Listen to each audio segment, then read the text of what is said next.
Le 14 mai 2025, à Bordeaux, se déroulait la 4e édition des Rencontres de l'innovation et des transitions dans la musique, organisée par le Centre national de la musique. Autour d'une question centrale, en quoi la coopération est-elle une réponse aux défis que rencontre la filière musicale ? Durant toute la journée, à travers différentes tables rondes et ateliers, artistes, pros et experts ont pu échanger sur ce sujet. Nous en avons profité pour poser la question en marge des discussions pour comprendre pourquoi la coopération est-elle si essentielle pour l'avenir de la filière musicale. La coopération dans la musique, ça a toujours été un enjeu de faire ensemble, de créer du collectif dans des structures souvent très petites. Mais aujourd'hui, c'est un enjeu d'autant plus crucial. Faire face à des crises, mutualiser des moyens, mutualiser parfois des équipes, des matériels. Mais c'est aussi une opportunité de finalement réagir à un environnement mouvant sur les questions de transition, notamment de transition environnementale. L'opéra, comme toutes les maisons d'opéra, je crois, en France, en Europe, ne peut pas se sentir exonéré d'appartenir à un écosystème. Notre rôle au CNM, c'est de mettre ensemble ces différents types d'acteurs qui se mettent ensemble sur nous. Mais nous, notre objectif, c'est de faire en sorte d'améliorer cette cohérence sur l'action collective de chacun des acteurs pour favoriser les transitions. En temps de crise, on a lancé une sorte d'expérience qui était comment est-ce qu'on peut faire un grand spectacle sans ne rien acheter. C'est venu des équipes techniques, des équipes de création. Ils nous ont dit, inventons une nouvelle manière de faire. Ça nous a obligés à repenser toute la chaîne de production.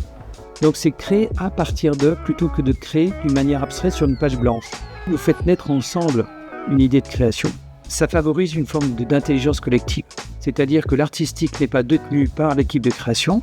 Tout le monde a une pièce du puzzle artistique en main. Et c'est ça la forme de responsabilité.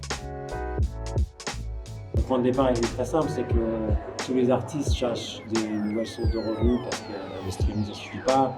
Ça peut être la tournée, ça peut être le publishing, ça peut être bosser pour des marques, etc. Et il y a un domaine qui n'était pas utilisé, c'est la connaissance, le mentoring, qui est historiquement une activité que tous les artistes faisaient avant l'industrie de la musique.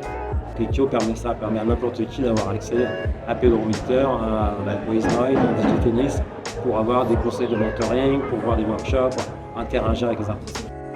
Et ce qui est génial, c'est juste de lire les retours des gens qui collaborent avec ces artistes, de recevoir des feedbacks qui sont jamais pu recevoir avant en vidéo. Tu as un artiste connu qui t'explique comment tu peux améliorer ton morceau, changer ci, changer ça. Du coup, ça crée une sorte de communauté parce que tous ces gens qui sont souvent très isolés, ils ne savent pas comment trouver l'expertise.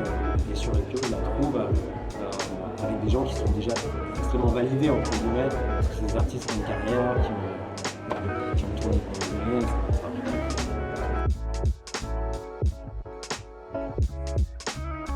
La coopération au sein de la filière musicale, elle est indispensable.